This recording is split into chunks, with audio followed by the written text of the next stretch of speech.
Recorded October 16th, 2025.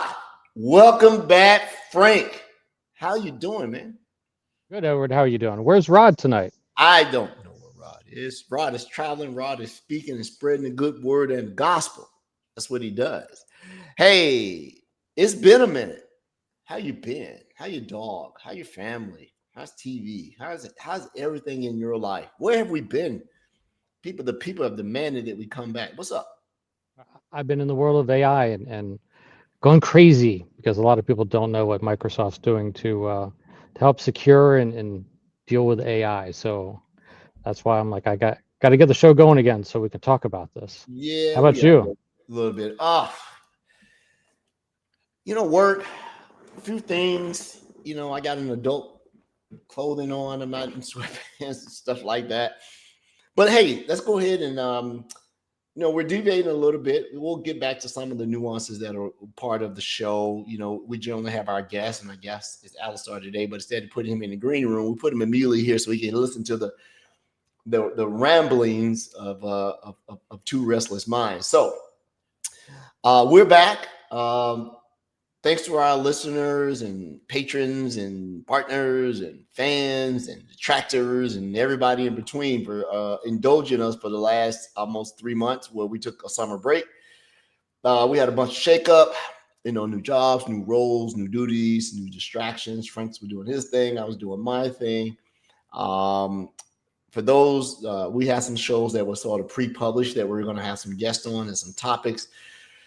Rest assured, we will get back to those things. We'll add them back on the back end of the year and get us going strong. But I think that the summer break was necessary. We all had so many things going on. I missed the show, but I fought in the temptation to come back and try to do mini shows and stuff in between. And I just want to say, hey, you know what? Let's go back and recharge, and just let's be consumer of the technology and the news, and go listen to some of the other podcasts out there that we enjoy. There was a lot of business travel. I know you had some stuff going on, both personal and nothing bad, but personal. So we just did stuff, right? I grew a beard. I think I might have had a beard for the show ended, but I got one. So how that goes, it's amazing what you can do with AI, maybe. And then we adjusted the show notes. The show episodes, because we want to keep them concurrent. I think the skip shows are still being represented by what we would have had as far as show episodes. I'm not really sure. I need to go back and check. I think Rod put all this stuff together. Rod will be around. He's late. I think he's traveling, because he did say that this will be a hard one for him to make, because I was supposed to be with him, and he's speaking at a security event, but I just got back from Texas, so I just couldn't make it work, and I'm supposed to be somewhere else. I'm like, oh my God, it's eating me up. So probably not the most optimum time to sort of reintroduce the show, but hey, you got to take the Band-Aid off and get going. So to our listeners, we're back. The crew, myself, Rodney Trent, Franklin Grimberg, and Edward Walton are back. This is the original cast. Brody decided to continue his hiatus. So when and what day he'll get back, we don't know, but he's still listening, probably in the background running Discord or something. Noodles back. We got Gary back. We got everybody's been asking. I had numerous people say, hey, when is the podcast coming back? I feel energized. I think the show schedule is like, 277. Is this thing on? And Raw wrote in the notes, after the first ever summer break, we're back. 78 is going to be a deliberate topic that we're going to talk about fishing, I believe, carving pumpkins. But for right now, we do have an expert, Alistair Pugin. Did I say it right? It's Pugin, like plugin. Like Pugin. So, yeah. Yeah, see Pugin. There you go. Well, I remember when I came back, I said the number one rule that I had is not to have MVPs on the show. But, I already broke the rule, So, I know. That's what rules are for, right? Rules are to be broken and to be tried. And you have an MVP on the show. It's it's irony, right? Hey, I'm reviewing your MVP application as we speak right now. Like, I'm gonna have to go ahead and deny it. Right. Denied. It's another rejection, just to reject.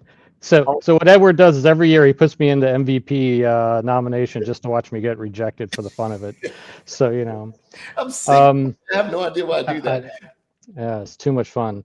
Well, so just I'll do a quick intro and I'll let Alistair do a full introduction to him. I've been going crazy going to events. Everybody's talking about how do I secure Microsoft 3 or Copilot, Microsoft 365, and even some Microsoft events. It's driving me crazy because a lot of people don't understand some of the tools that are available to them. And then Alistair said, "Hey, I also like to talk about some identity stuff." So I'm going to let Alistair introduce himself because he will do a better job than I will. Thanks, Frank. Alistair Pugin. I live and work in sunny South Africa, in Cape Town. I've been on the show before a couple of years ago. One of my favorite places. I love Cape Town. Yeah. And for my sins, Frank has always dragged me around when I need to talk about anything to do with compliance and information protection. So probably for the last 5 years, we've been, helping Microsoft shape the exam stuff. So, SC 400. We even put together. We built a game with Microsoft during COVID. I've actually got the board game framed at my office. I actually finally got it into a frame.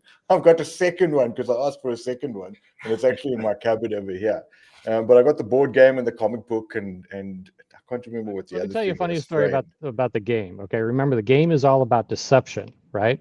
Yeah. So we're doing design sessions, and it was Alistair, me and Andre. So we'd go in and they would show us the game, all that stuff, and Alistair and Andre would make comments about it. What they didn't know for the first like 4 or 5 months is that I'm the one that designed all the attack and defenses. Finally, when I let them know, they just died laughing. That the big deception on them was the fact that I designed the attacks and deceptions of the game. So that was great.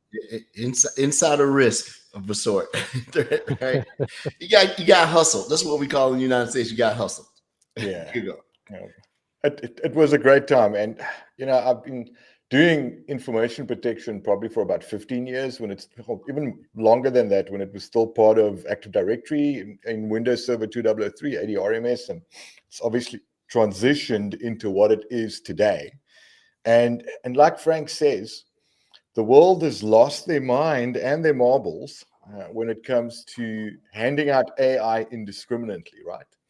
And it's fascinating. It's sort of I come from a knowledge management background, and for the last 30 years, we've been telling people to classify and categorize their data.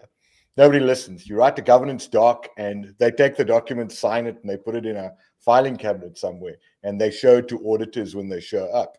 And the same people that we've designed those governance documents for have come back to us and say, can you fix our information architecture because we want AI and we're scared what AI is going to do with our data. Mm-hmm. So I suppose it's a self-fulfilling prophecy, right? We throw AI at people, and at the rate that Microsoft is handing out AI because they've moved the goalposts once again, and now everyone gets AI. Doesn't matter if you have a Copilot license or you don't have a Copilot license. AI is now going to show up in your favorite application, and you're going to have the chat interface, and people are just continually not knowing what to do with AI. Mm-hmm. And when business goes to IT and says, "Hey, we want AI," and the C-levels are going, "Yes, sure, just tell them I said you could have a license." Things get switched on, and it's a wild west. It's a free for all, and nobody follows the guidelines. Nobody follows any of the guidelines. Nope. And then you've got 1,000, 2,000 Copilot licenses deployed inside of an organization. They've done nothing with data security, absolutely nothing with data security, and it's like the Google search appliance debacle of 2008. All over again. People are finding content they shouldn't have. The risks are so high, but everyone wants AI. So, Frank, from your side, I don't know what else you've seen. Is that an accurate sort of description of what the world looks like? You know what the cool thing is? I got to come in on. You got the coolest hat. You got all the generations of the hat. I can see the Copilot one there, and you got the 365 one there. And is that Vivo on the end? I can't tell what that is. No, this one is Copilot Studio, Microsoft Studio. 365, and then obviously the Copilot logo. We hosted the first Agent Con on the planet, well, external Agent Con on the planet in Johannesburg in January for Donna Sarker. She was doing the internal stuff, and then we had the first one. So I like swag, and I had these made, and yeah, I thought it was topical to show up dressed up wearing Agent Con sort of things, right? Agent Con, yeah, that's funny because yeah. When we get to the next show, we'll get some updates on some of those things because a couple of things came across. I didn't have time to curate it before the show notes. Lazy on my part. We'll get better at it, but I like to have. I mean, what I'm seeing is that people don't understand how Copilot works. So the only thing that they're being told right now is identity and labeling, and that's it. And I'm like, hey, what about data security posture management for AI and Purview, and so on. So I just, that's before we get to the Azure, to the Foundry stuff, and them understanding what's going on on that side of it. So I just see either people that don't understand, they're too scared to implement, and so on. I'm like, there are tools out there for you to monitor what's going on inside your environment, and that's what no one is talking about, and it's just driving me crazy. Sitting there listening to people, they're like, hey, so for Copilot, Microsoft 365 Copilot, there's this thing called Security Copilot that you should be using. I'm like, what? So this is what I'm hearing in presentations, and where the failure to communicate is. I'm not sure about the basics that need to be done and how this can be monitored inside the Microsoft 365 environment. Look, there's a couple of parts, right? We'll talk about no code, low code, and pro code. The pro code's the stuff that happens inside of Foundry before we start looking at how do we secure in very much the same way that we secure identities or any sort of content inside of the environment. How do we secure AI, right? And again, this Security Copilot is loosely coupled but mutually exclusive from the typical approach to it. Now, inherently, I mean, Microsoft's done a fantastic job at providing you with a plethora of information around your approach to AI inside of your organization. Adoption.microsoft.com/Copilot. It's been around since they launched Copilot. I actually asked the Twitterverse, I think it was yesterday, how many customers do they know of that actually took a pragmatic approach to rolling out AI? And it starts there, right? So are you going to form an AI council? Does the organization know what AI means? Are you going to run through a technical readiness assessment of, can your organization start consuming AI, right? And then also having a effective communication plan to actually drive adoption and change management. And they're going to teach you what AI is, how to use it, all of those things. And then also identifying the use cases for AI. Because even before we jump into the security stuff, you hand out AI to someone. I was pulled into a large alcoholic beverage company. I won't mention the name. And they started handing out Copilot to the executives. And they said, can you have a conversation with our executives about using AI, specifically Copilot? And every session was different. You speak to supply chain, they're going to do it differently. You speak to marketing, they're going to do it differently. And nobody spends the time on understanding how you can use AI to reduce your time to value as someone that works in the organization. Right. Number one, they don't do that. Interesting thing to interrupt you is that you said something, and being long in the tooth is like Frank and I, you said change control. And change control was one of those things that was like the bad word because it often inflicted, resistance or, schedule disruption. But I find it very hard to really get someone's definition, and then not this topic, but it always goes, how do you manage change control from AI when AI in any form or fashion, it looks like shadow IT? And that's a topic for another show, because it very much looks like it. I can turn it on and it can be intrusive, but at the same time, very much under the cover where you don't see it. So how do you manage change control? So maybe that's a topic for another show, but please continue.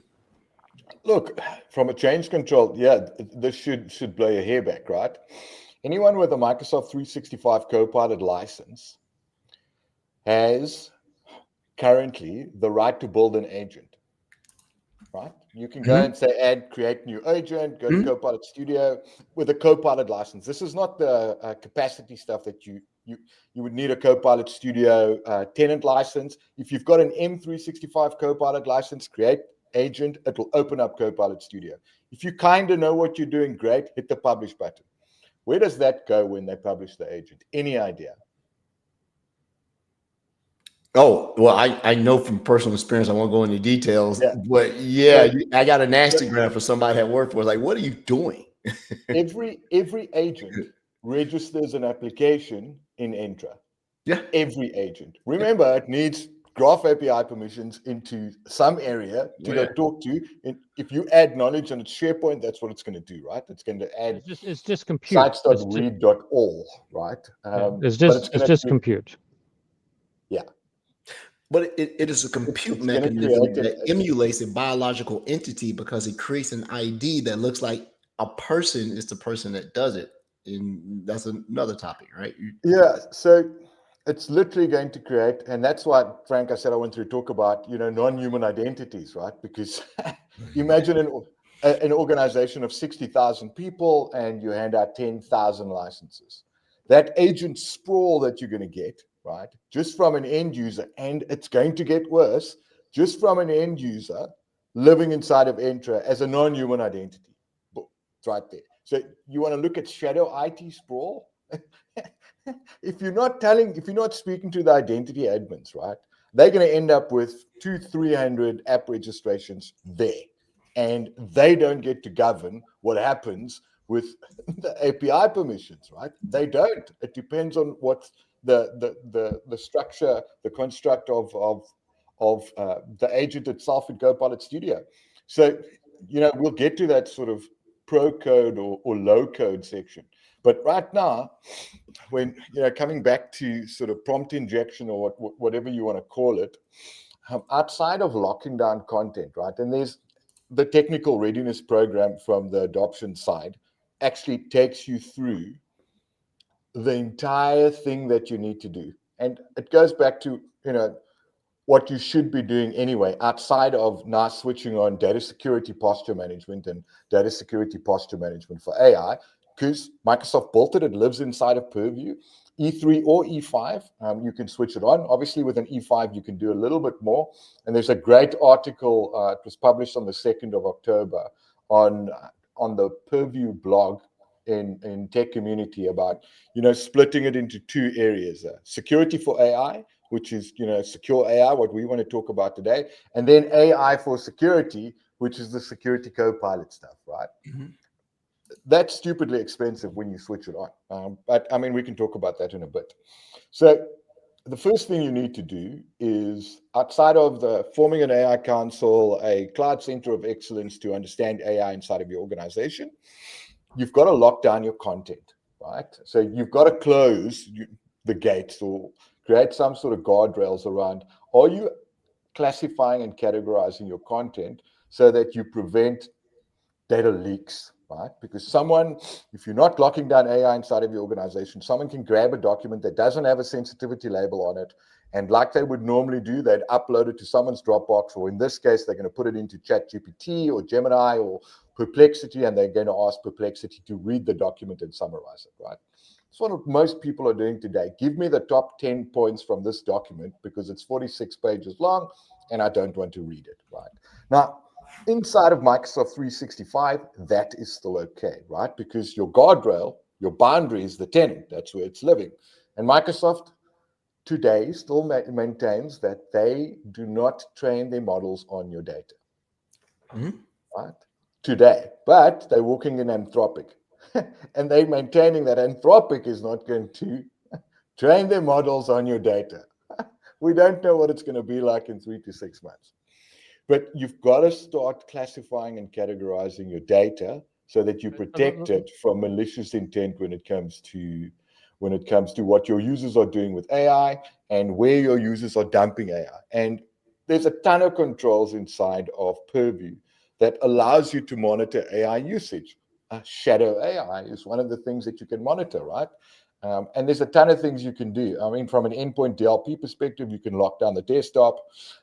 There's a bunch of plugins. I wouldn't say plugins, it's there already inside of Purview where you can monitor AI usage. So if they're going to Gemini, pick a flavor, Meta, it doesn't really matter.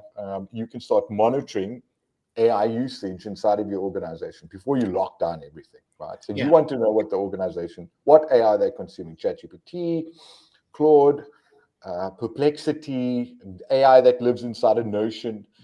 There's a browser agent, right, inside of, and what's nice about it is there's a Noddy's guide. Follow the steps, switch on auditing, and make sure that the browser agent, it lives in Edge. You have to enable it in Chrome and Safari. And then you start onboarding your devices into Purview from a monitoring perspective, and then let it run and sit back and wait a month, and then you'll be able to see what's going on because you need to get. So, Alistair, we got a comment from one of our listeners that says that in one of your comments you said that it's a disclaimer that it doesn't use your tenant data to train its models. Can you give a little bit more clarification on that? So remember, I wouldn't say the war, but when we look at the efficacy of AI, the GPT side, because what it does is it reads your prompt and then it tokenizes it, creates tokens and inferences, and it gives you an answer, right? Like asking a teacher a question, they'll formulate an answer and they'll give it to you in the best possible way. Now, on the back of that is what we call a language model, and they come in different sizes. So when you look at ChatGPT and everyone else, they train the model to be better at responding. So if you go into Copilot today, there's a little icon that says try GPT-5, right? Because OpenAI has released the latest version of their GPT. GPT-5, it's got advanced reasoning, it's got memory and all of those things. Now, it's like any human, right? You take a kid, send it to school, and it starts learning things, right? And the more experiences it has, the better it can formulate an answer. Now, if you go into Grok on X, they literally training, and this is why Elon was so excited about what he could do with AI, because he's got the full history of X, not like American history X, but the full history of X that he can use to train the model to become more intelligent, right? Which I believe is called Grok Super Heavy. If you So let me ask you this, Alistair. I have a SharePoint site, right? And there's documents out there for Frank's super secret project, right? Yeah. And Edward, who's a user, low-level user in my environment, says, tell me about Frank's super secret project. Tell me what's happening in the background, technically, for Copilot to access that information.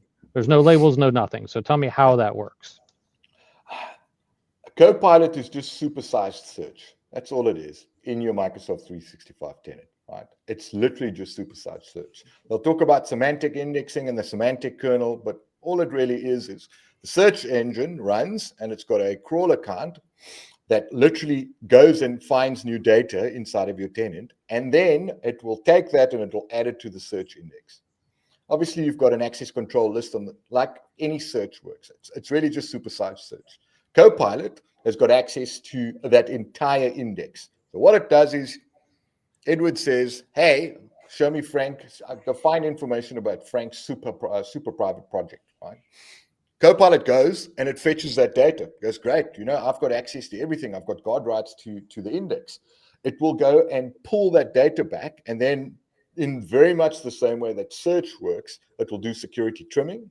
I found 7 documents referencing Frank's super secret project. Does Ed have access to that document? No, he doesn't. It's not going to return a result. It will not return a result. And that's the great part. So that's the identity about, access management, and then the next layer is the classification, right? Yeah. Okay. So basically, it's just a big Copilot is just a big query, a natural language query engine to go out there and pull it in if it has access to it, number one, and if the classifications are in place. Look, it's got the language model is where the understanding lives, right? So it's a natural language query prompt. You speak English to it, it gives you an answer in English and can formulate. And depending on how well you write that prompt, it will actually formulate the answer in a very specific way. And that's why, prompt engineering is a thing. Learn how to write a good prompt, right? And you'll get the right information. But that's one of the benefits of using Copilot. And I'm not just saying this because, I do stuff with Microsoft. The benefits of using Copilot versus any other AI is that you've got all the security and all the controls pre-baked, pre-packaged. You don't have to switch things on and off. You don't have to worry about access control lists. It does the security trimming for you anyway. So when you switch on Copilot, give Copilot to a user, Copilot's got access to all your data. If your security and your access control is done correct, then they will not see the data that they shouldn't see. Doesn't matter how much you try to trick it to show you that information. It's not going to show you that information. As far as I know, I might be proven completely wrong with as long as some, in the some first great place, prompt injection stuff. So just as long as the first place, if Edward does not have access to it, he won't see it. Yeah, pretty much. Well, that sort of makes sense because I was a fan of probably not a well-known collaboration product that was hugely powerful. And I sort of kept it to myself, but Microsoft Delve was extremely powerful. Yeah. The way it went out because they wanted to please you. It wanted to find that data and people were oversharing. And I was like, wow, right? And the minute that I forget what maybe superseded that ability to see certain things around that thing, it shrunk immensely. So whereas I could put in a casual show me Alistar's, resume. I mean, you can see all this stuff. That doesn't happen. And I don't even think Delve is a thing anymore. I think everything is it's gone. It's gone. It's gone. Okay. Right. Yeah. But I can see where you're going with it. And you're not you're nothing is ever demonstrably true. You're saying that the Copilot is just supersized indexing, right? Yeah. Well, isn't that all right? Because we're still playing with the words artificial intelligence. We're still playing with it, right? And we said on this show, I will rate artificial intelligence the minute it can purposely, for its own benefit, deceive me. Right? I don't like calling it AI because that AI covers way too many things. It covers too many. We have to be very product specific about what we're talking about. So let me ask you, what does data security posture management for AI give you? Because that's the one thing that I hear is I can't monitor what's happening with Copilot inside of Microsoft 365. I hear that over and over again. So what does DSPM give you for AI? Well, hold on before we use all these acronyms. First time back in the show in 2 months. Frank's already acronyming them to death. What is DSPM, Frank? Data security posture management. There's a couple of flavors, right? It started off as data security posture management, which is a thing on its own. Right. Okay. Like you have cloud security posture management, like you have application security posture management. And there's 2 flavors, right? We'll talk about structured and unstructured data. Right now, and we're not talking about unified data governance when it comes to Purview. We're talking about data security. And Frank and I have been on calls where we debate the use of the word data security because it doesn't include data lifecycle management, even today. I think it should, and we've debated it, but no, they haven't added it yet. So when you look at data security, right, as a Microsoft term, let's call it that, they talk about information protection, so sensitivity labels, locking down content. They talk about data loss prevention. They talk about insider risk management. Those are the three things that they kind of focus on when it comes to DLP. Forget information barriers and all of those things. And then they've got a compliance side that talks to compliance manager, records management, and data lifecycle management split, right? And then they've got all the structured data stuff that lives inside of a SQL database and any externalized stuff that's around unified data governance. So what they've done is they said, well, you need to start looking at security around unstructured data. Word documents, PowerPoint, slides, Excel spreadsheets. The Office stack, even a Loop workspace, right?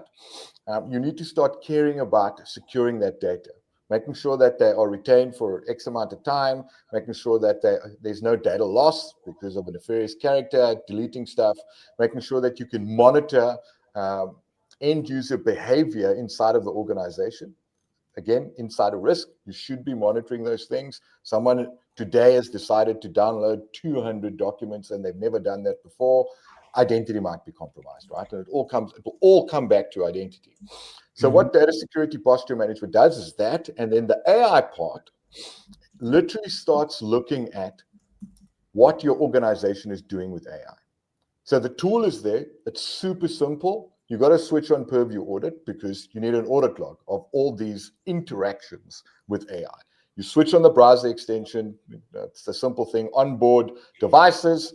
And then you're taking all that telemetry data and it's going into some form of dashboard.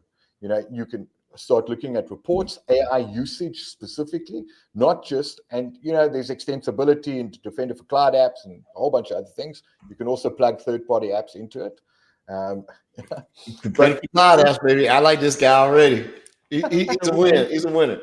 When he says Purview Audit, he's talking about the Unified Audit Log, or UAL, that you'll hear a lot of people talk about out there, just a FYI for people listening.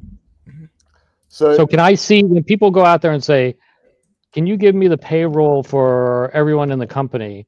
Will I be able to see somebody typing that, that logged into Copilot? From a prompt perspective, you can monitor that, yes. So first-party products, right? So if someone types that into Copilot, you can pick up on that. But you also have to define what you want to look for, because there's also the other side of things.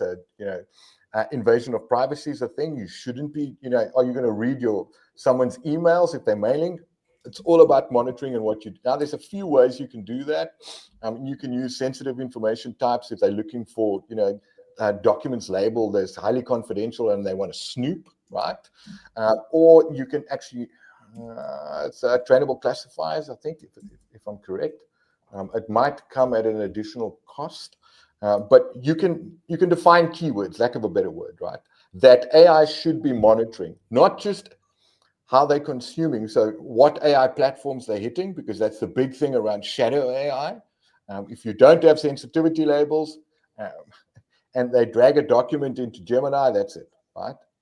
Someone else has got your data and they might be training the model against it, or whatever people think that, nefarious AI, when we're not talking about Ghost GPT or Worm GPT yet. So you can monitor and you can get insights into AI usage in very much the same way that you could get insights into the stuff that you get at communication compliance, so hate speech, all of those things. You can flag those things and you can pull that data. You can also get information into if people are trying to trick AI, or they're saying, hey, I want to give me the recipe for a Molotov cocktail. Responsible AI. It will monitor key activities that, that. So it's definitely, people just are not switching the tool on, and some of the stuff, because what it does is to create all these policies, right? So what it does, it spins up a whole bunch of DLP policies, and it starts using that engine to monitor things as well. And there's a Noddy's guide, and it's a couple of steps. It will spin up these policies for you. So if you had to go and say, simple one, right? If you look at the guide, it says extend your insights for data discovery, right? Detect sensitive information shared in AI prompts in Edge, right? Detect when users visit AI sites, detect sensitive info pasted or uploaded to AI sites. That's straight out of the box. They will build all those policies for you. You can sit back and you can stare at a dashboard, right? So Microsoft does take you quite a long way forward in a very, very short period of time. Takes less than, I mean, if you want to configure this, it's going to take less than a couple of hours. You know, it's got to propagate the data. And if you've never switched on the audit log, it's going to take 24 hours to You're spin being a that very up. bad But consultant, within a Alistair. week. Alistair, you're being a very bad consultant. It will take a consultant about 80 hours, right? I'm just kidding. Well, So it's easy to switch this on, but you need to know what to switch on, why it's working, and how it gets to work, and then you need to educate people about it. So definitely, this is a 12-week program. okay. So I know that that makes sense. Yeah. I want to watch our time here and get back to your intro point about what's going on there with the agents. Let's stay away from the pro code stuff and go deal with the low code now. And so let's talk a little bit more about that and how to deal with that situation, how you're dealing with that situation, and what you're recommending, how people can see this in their environment so they know that it's happening, and so on. So a couple of things just on the back end of agent stuff. Microsoft also has an agent store, and not everything lives in Purview. The Copilot config stuff actually lives inside of the M365 admin center. So you have to switch things on and off there, like making agents that are not produced by Microsoft or your company available to everyone. Because if you go into the agent store, you can deploy an agent, right? That's not produced or that's not published by your organization. So there's a couple of technical things, well, not technical things, but config things that you need to do so that people don't just randomly deploy agents. Not Copilot Studio agents that are built by other organizations. Because right now, straight off the bat, this is not Linux, this is Microsoft. Everything is on by default, right? It's not like you have to switch things on. It's on. People can consume it. Give them a license and away you go, right? They're creating their own agents. They're deploying third-party agents in very much the same way that the Teams store, right? The app store for Teams, where, I want to run Trello inside of Teams. Hit the button. Again, what happens if you don't have admin consent on for applications? Boom, shows up inside of Entra. And Well, let me ask you a quick question on that note then, because that question actually came up to me. You know, when you look at agents that are available during the marketplace or whatever, or ones that may be built inside Copilot Studio, but you get the impression that these are Microsoft sponsored entities, application entities. What is maybe one or two things? Having Purview is definitely one, right? So I'm only going to ask for two, maybe three if you want to be ambitious.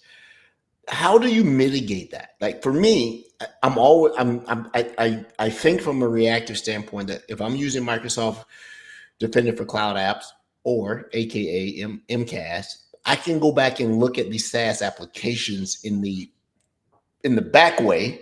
But how do I go about getting this preemptive affirmation that something is telling me, hey, someone may be overprivileged? Because when you go back to this still is an organizational overprivilege problem, I believe, that anyone can deploy this agent. Because if you do this, and I believe you said this earlier, Copilot Studio is not cheap when you run it. Because I think we have two flavors now. You got the free version and you got the other. So from a capacity perspective, there's stuff that you can do around a capacity. At Copilot Studio, you get a tenant license, which is free, and you get a whole bunch of things around that. And that's for people that don't have an M365 Copilot license that want to build agents. Okay. That's licensed differently. And then you can also build agents and give it to people who don't have a Copilot license, and that's called a premium capacity license. Yes, premium capacity. For $200 a month, you get 25,000 messages. Now, a single prompt is not a single message. You can write a complex prompt and it might consume 14 messages. Right? So let me just qualify that. So within that, is there the capacity within, so Purview's number one, we already got that they can sit here and say, hey, this adoption of just going to the marketplace and grabbing an agent, like you just gave, I think you said Twilio or something, and making it manifest up in Teams. Yeah. What it will be the easiest low hanging fruit for someone to come in to try to mitigate that behavior? If you don't have an application security posture management strategy, this should give you, you know, it should be the startling reality that you need one, right? Because it doesn't matter. An agent's an application. It's an application. It's an It's going to application. show up in Entra, like deploying SAP or any Teams app. Remember, the agent wants to talk to content living inside of your tenant. Could be in Loop, it could be in OneNote, it could be in your OneDrive, it could be in SharePoint, it could be in Teams, right? The substrate. The agent wants to talk. The application wants to talk to everything that's living in the backend. So what is it going to do? App registration, yeah? And then it's going to go and say, well, I need to grant permissions to specific services. Oh, I want to read from a document library in a SharePoint site.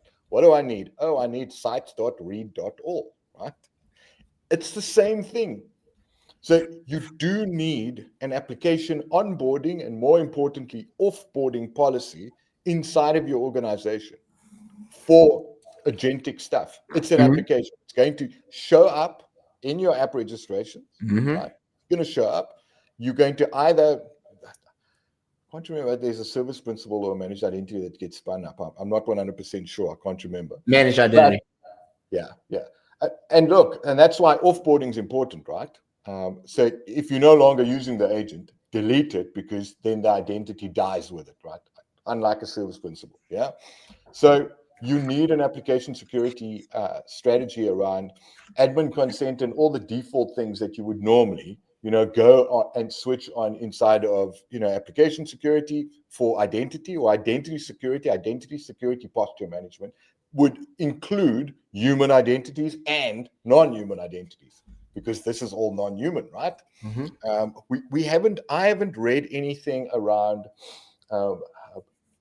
escalating privileges. Microsoft's done a good job around making sure that the premise of least privilege is adopted and deployed when an agent gets deployed. And there's no privileged roles associated with an agent anyway.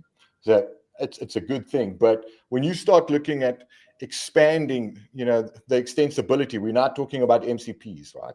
Very different architecture behind that. You can connect an MCP to a Copilot, to an agent, right? There's a lot of that going on. But outside of Purview, to protect your own data, you need to make sure that you've got an identity strategy for non-human identities inside of your organization. So I think the mindset. Go ahead, Frank. They just took away permissions management. I guess that's or what was that called? The thing that checked for overprivileged, non-used permissions. They actually deprecated that out of Entra. Was that Privo? No, that's not Privo. That's a Purview thing, I think. So it's the thing that it's the product that they bought that you could say, oh look, you've overprivileged this. They're not using those privileges and so on. They deprecated that product. But the bottom line is that if you have a logging on, I basically wrote my own KQL to actually do what they were doing. Using using Copilot. So it used to be a product that Microsoft bought called CloudKnox. Yeah. So that's been deprecated. So but you can write your own now. They have a third party that they send you over to now if you want that sort of stuff. But I'd imagine there's a lot of KQL that will be written as long as you have the logs in place to validate this. Like I said, I did my own and in Copilot, just asking the questions. Yeah, it's a lot of new thinking that's happening to go around. Even though people think this AI thing is really taken off, if you have to look at 100-foot view, we're really only about 15 feet above the ground. So tell me about agent governance. How is that being handled now? Copilot, not. Let's stay away from ProCode. I get all that stuff. So what happens when you build an agent? Yeah, or the agents that currently live inside of your environment? There's two places to govern it. One, you can go into the M365 Admin Center, and there's a blade for Copilot, and you can see all the agents that live inside of your environment. Currently in preview inside of DSPM for AI, you can get the same blade, apps and agents. Right now, you must remember it's not just it's all the agents that get built inside a Copilot Studio. It's Microsoft 365 Copilot. There's Copilot in Fabric. There's the security Copilot if you want to monitor that. You can now bring ChatGPT Enterprise in as a as a full fidelity application that lives inside of it, and then also the stuff that happens inside of Microsoft Teams. Now, remember, Copilot that lives in Word is an agent. Copilot that lives in Power, they're all agents. They're all the same thing, right? And you've got multiple agents. You've got an interpreter agent. You've got a facilitator agent. You've got a meeting recap agent. And you can monitor what those things actually do. And they'll actually show up now inside of, it's in public preview, the apps and agents tab inside of DSP for AI, so that you can actually monitor usage, consumption, all the risky stuff that you want to actually monitor because you're worried about what people are asking AI, right? Because remember, that chat interaction actually lives inside of the user context. That's where it goes, right? Because you can have a history of all your chats. It's very much the same way as, a personal's OneDrive is a personal OneDrive, right? You can get access to it, but the telemetry data, if you tell it what you're looking for, it will pull back anything that's regarded as irresponsible AI usage inside of the organization. You do have the tooling to monitor. Are they storing prompts like they store chat with inside Teams, same sort of engine? It's in the substrate, yeah. Okay. But it's the user context inside. It's all exchange on the back end, man. As much as we don't want to admit it, it's a group and exchange, right? So that's pretty much where it goes. But the tooling does exist for you to actually actively and accurately understand AI consumption, be it Copilot or any other AI tool that your user on their desktop is using. Because you can pull that data. All right, When we turn the audit on, and assume that we go into the unified audit log and we turn on verbose, whatever that verbose may be, are we able to watch the activities from an agent creation all the way, if desired, to termination and see exactly what happened? Because what is happening is that I'm starting to see more security executives or just information executives go, yeah, we caught the problem, but what was the, I won't say blast sentence, what was the fallout?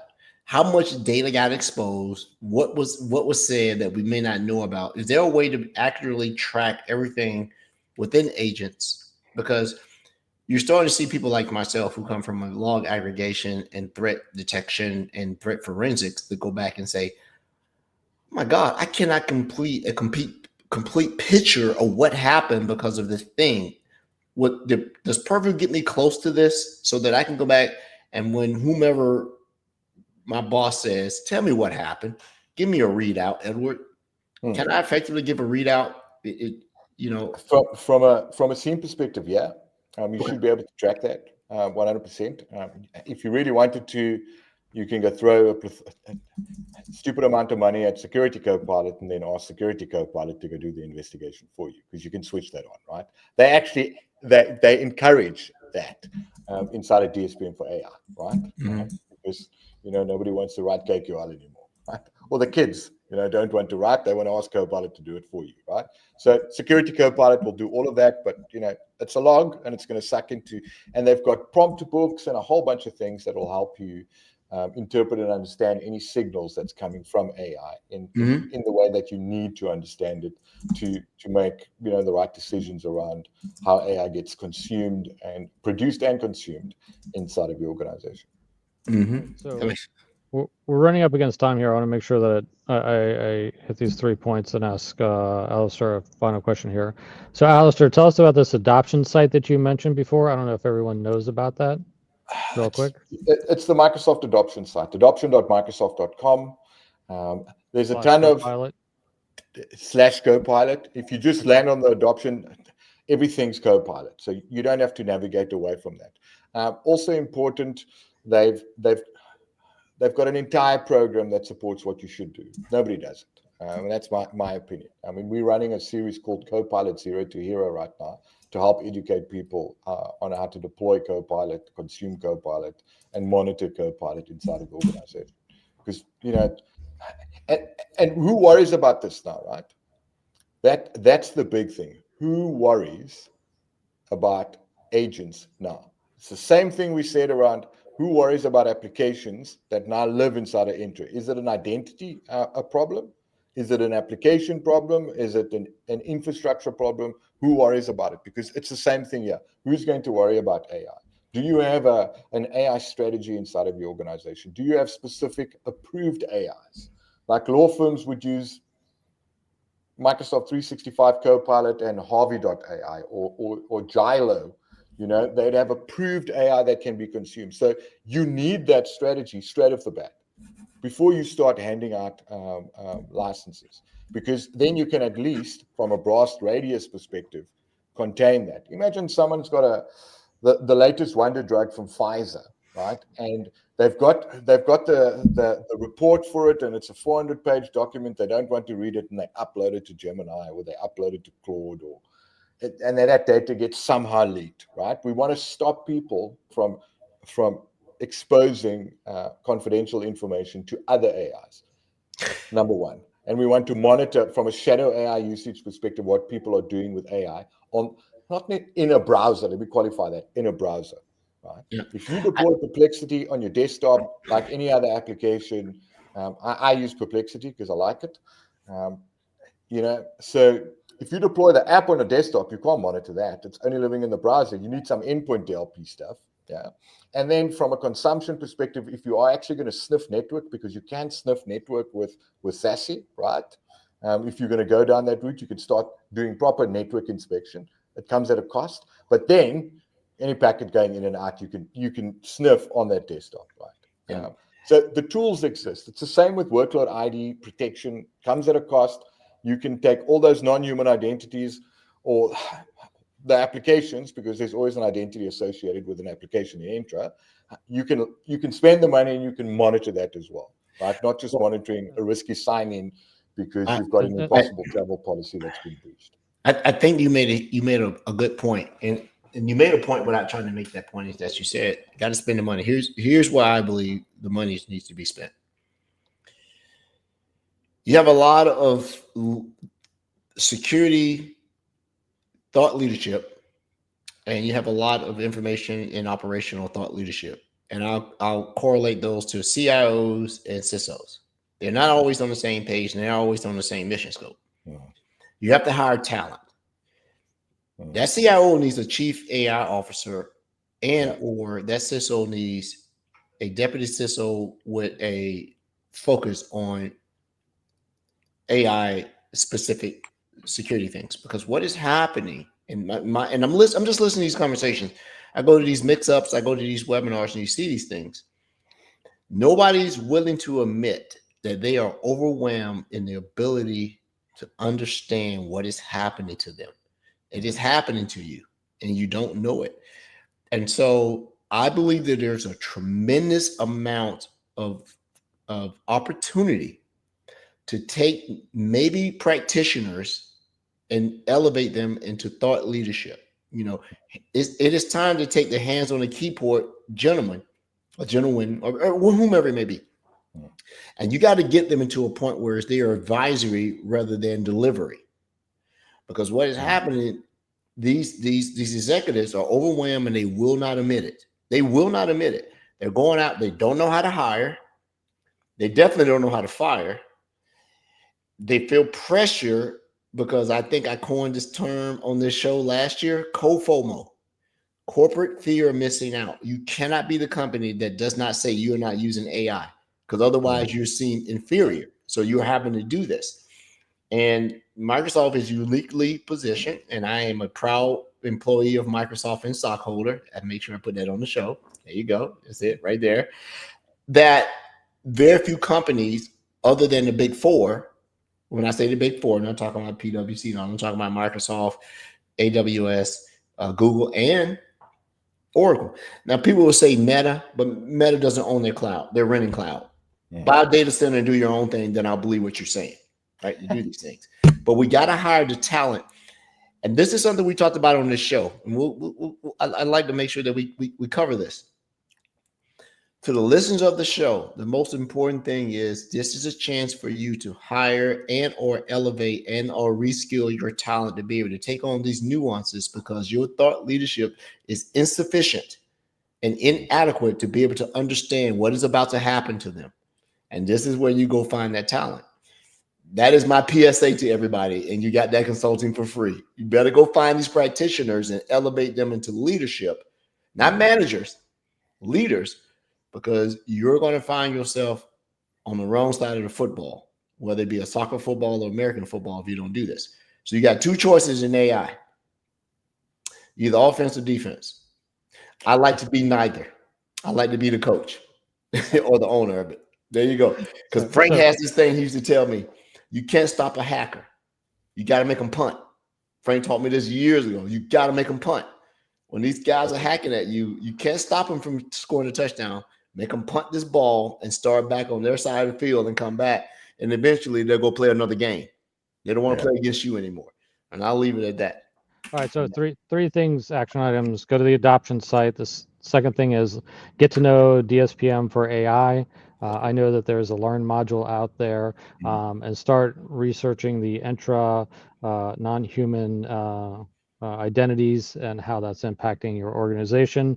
We're up at time. So Alistair, how can people find you and learn more about you and follow you and continue learning from you? I'm on the socials. I'm on IG. I'm on X. Probably the easiest place to find me is on X, because everyone's gone back after people moving to Blue Sky. I'm on Facebook. I'm on LinkedIn. Hit me up on LinkedIn. It's probably the easiest place. Alistair Pugin. That's where you'll find me. Reach out to me on LinkedIn. Probably the easiest. We'll put all your stuff in the show notes. What if I jump on a plane, just fly to Cape Town? Can I come hang out? Absolutely. I don't. No problem. 3 years ago, I had a great time. Spent a week there. Thank you so much for being the first guest for our resurgence and coming back into this. Thanks to all of our listeners, our partners, our patrons, and everybody else, our detractors, whomever you may be. We're back. We're getting ready to get our podcast muscle back. We're out here having fun. Alistair, I'd like to invite you back on the show because this topic is too. I won't even say broad. It is too deep to try to cover one thing. Yeah. I'd like to be able to come back and really maybe you come on when we have one of our tech heavy days to get the portal and start demoing. How do I get this deployed? Because what I did is I was trying to lab something out in my P brain. I turned on DSPM in my lab. It said, I'll be back in 1 to 3 days. I was like, what?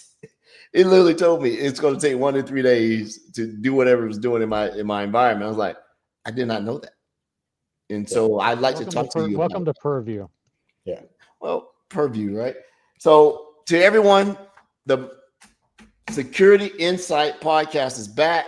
Frank is back. Ed is back. Alistair is here. Thank you for being our first guest. Rod is traveling, so I got a little text, so he wasn't available. He'll be back for the next one. Same time. See, I fooled you. We are going to twice a month. I know we were doing every week, but until we get out the year, the next podcast will be, what do you think, Frank? We're going to fool you a little bit. We're going to do it next week, and then we're going to go to every 2 weeks. And then the first of the year, we'll may get back to our schedule of once a week. We're getting our legs up on us. Be patient. It takes a little bit, but thanks, everyone. Have a good one. Stay out of trouble. Go both ways, free cross the street, things like that. Cheers, guys. All right.